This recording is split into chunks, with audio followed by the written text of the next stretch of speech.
So, good day everyone. So, welcome sa akong explanation about encapsulation. So, first is mag-clear tao class level account o muna itong blueprint silbi. So, next na butang deep init self and name ID. So, muna ang instructor na mudawat sa ngalan og ID sa estudyante inig imo sa account. So, butang na nimo na dira proceed nimo sa self name and self ID. Dire mo yang name ID. Mo ni ang public attributes. Pwede ni ma-access kung mausa bisan sa sagawa sa class. So next is self account and find nimo imong sa imong mga kuan balance nimo. So mo ni ang encapsulation. So mo ni ang mag-double sa underscore, double siya. Naghimo niya og mga variables nga private. Siyempre private dapat nakaimo ra man na. Dili ni pwedeng hilabtan sa lain gyud. Gawas nga ang code na kini na pananglitan dili ka kapugos o usab or makamulta ka sa dili mo gisa imong kuan pag pananghid dire ka nang nag-ethers dire sa properties. So mo na property. So mo na usa ka directory. Gihimo nimo ang isa ka function nga murag or kuan say mo na variable say murag tan-awon nigtawag nimo pero ready na siya dayon. So proceed nimo diri sa kuan diff account. So diri nag self return sa account gisugtan nato ang kuan ang gawas sa code nga makita sa kadaghanan sa libro pero dili sila makausab ni largo dayon. So dapat dire kay nabutang naman nimo i-proceed nimo sa methods. Mga methods ani sa amo ning logic niya deep borrow books. So man self cam ni. Dire gibutang nimo ang mga kondisyon ni rules sa pagulam. So proceed ka ni sa kaning pati self find and i-check kung nabay utang or nabay mga record nimo para dili pahulmon. So kung naa diri LFL account nimo ni account check kung nakaabot na ba siya sa limit nga katulo manghiram og libro. Pag mukuan nimo ng katulo na nakuha ang libro niya kuan nimo diri sa kuan else account.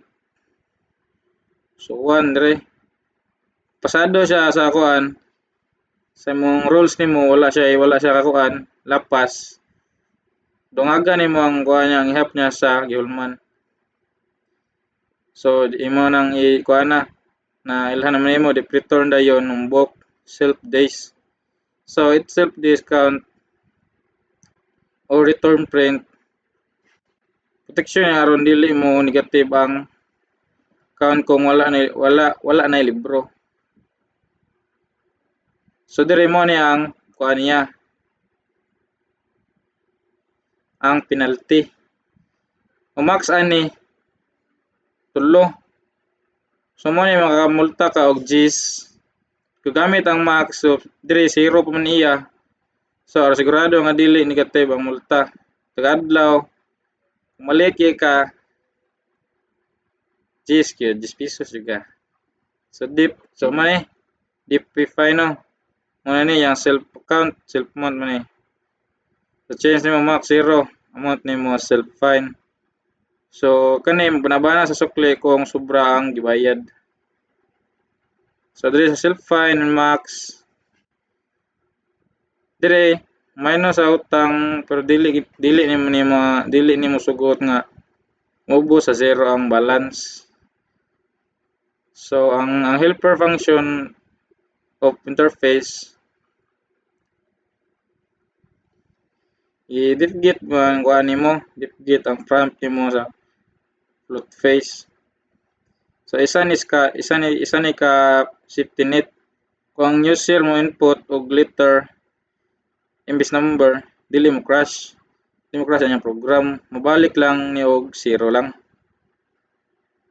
So pag imo na lang nakuha niya safety niya, di ka sa menu niya. So wala ni. Count mo baro. So imbis tas ang kuan if else nagamit ta og directory. So mas paspas ni Olympio ni nga kuan tanawon. So pag na kuan nimo to siya, mag-well through rin ka.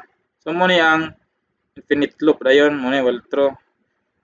Aron pag kuan magpabili na bili ang program hangtod na pilion yung user og para exit sa kuan ni mo ni 5.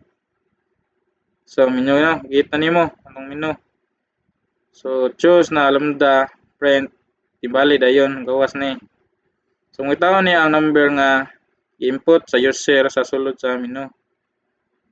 Kung wala dito ang number, gawas na i-bit ang invalid. So ang akong kuan ni pagsabot na nakuha gyud ang paggamit sa encapsulation ay sigurado gyud ang data sa library account sama sa multa o gihap sa libro dili basta-basta mag-usab sa gawas sa kuan gyud ang proseso niya. Mo nang kailangan gini mo i-kuan agi sa pagkuanan ni sa library para ang samtang ang mga pag handle sa mga errors nimo naghimo sa system nga lig-on dili daling makuan gini mo may error ang imong code. So far mao ra gito akong kuan mao to akong nasabdan and salamat sa pagpaminaw. Thank you. Awa man eh.